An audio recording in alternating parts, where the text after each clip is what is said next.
कैसर साहब जावेद गुड्डू साहब के साथ बड़ी मोहब्बत थी, आप उनसे ऑफ स्टेज या ऑन स्टेज जो है आप बड़ा मजाक करते थे, कितना बड़ा लॉस है सर? लॉस तो बहुत बड़ा है जी, हमारी ज़िंदगियों में ज़्यादा लॉस है। देखिए काम चलते रहते हैं, काम होते रहते हैं। वो थिएटर अब ज़्यादा कर भी नहीं रहे थे, बीमार थे, लेकिन हिम्मत वाले इंसान थे। हमने उनसे हिम्मत सीखी है, उनसे मेहनत करना सीखी है कि अगर बंदा माजूर भी हो, बंदी की टांगें भी फूटी हुई हों, फिर भी अपने बच्चों का रिज़्क़ हलाल तरीके से कैसे कमाना। सर 45 साल तजर्बा था उनका, आप तो जूनियर थे उनके, आप जब आए तो आपका जो आप जो इज्जत देते थे रुतबा, वो किस किस्म का था? वो क्या आपको?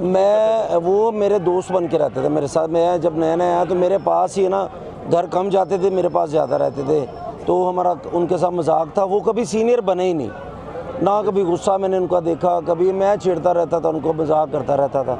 वो हमारा खिलौना थे तो, लेकिन वो एक अच्छे इंसान थे, अल्लाह पाक उनको ले गया। कैसे भी मुझे बताइएगा कि अक्सर हमने देखा कि आप जब भी कभी किसी शो में होते थे तो वो आपको जुगत करते थे, तो आप उनको स्पेस देते थे। क्या ये अदब का मुकाम था या आपको बात नहीं आती थी, क्या कहना है? ये ज़्यादा अदब का मुकाम ही होता है कि जैसे कोई बड़ा के आ जाता था हमारे शोज़ में, जैसे आए भी हैं टेलीविज़न, ये वो इधर उधर सारा, तो वो इंसान ही ऐसे थे, उनसे कोई जीतना चाहता ही नहीं था। कैसर भाई ये बताएं कि वो उनकी कामयाबी के पीछे क्या चीज़ थी? सुना है कि जनाब वो बड़े मोमिन इंसान थे, बड़े नरम दिल थे, रो पड़ते थे किसी की तकलीफ देख के। उनकी कामयाबी के पीछे उनकी इबादत, उनकी नमाज, अल्लाह को याद करना, किसी की दिल आज़ारी नहीं करना, किसी से जेलस नहीं होना और किसी के साथ मुनाफकत नहीं करना, कभी किसी का नुकसान नहीं उन्होंने किया। कैसर भाई उनके बेटे के हवाले से बताइएगा, उनके बेटों की आप क्या समझते हैं, कैसी तरबियत उन्होंने की है? उनके बेटों की तरबियत ये है कि उन्होंने लास्ट टाइम तक अपने वालिद की खिदमत की है और कभी किसी फनकार को फ़ोन नहीं किया कि हमारी मदद कर दें, हमने बाप की मेडिसिन लेनी है, बला बला बला ये वो सारा।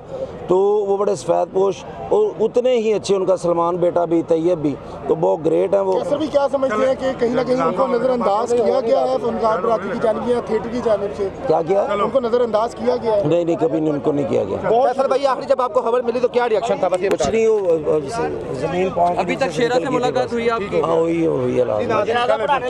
जी, तो ये थे कैसर साहब और आपने उनकी गुफ्तगू सुनी। इसी तरह से हमसे और भी फनकार से आपको मिलवाएंगे और उनकी गुफ्तगू आपको बताएंगे कि वो उनके बारे में क्या ख्यालात रखते हैं। उस वक्त के लिए अपने मेज़बान को इजाज़त दीजिए। अल्लाह हाफ़िज़।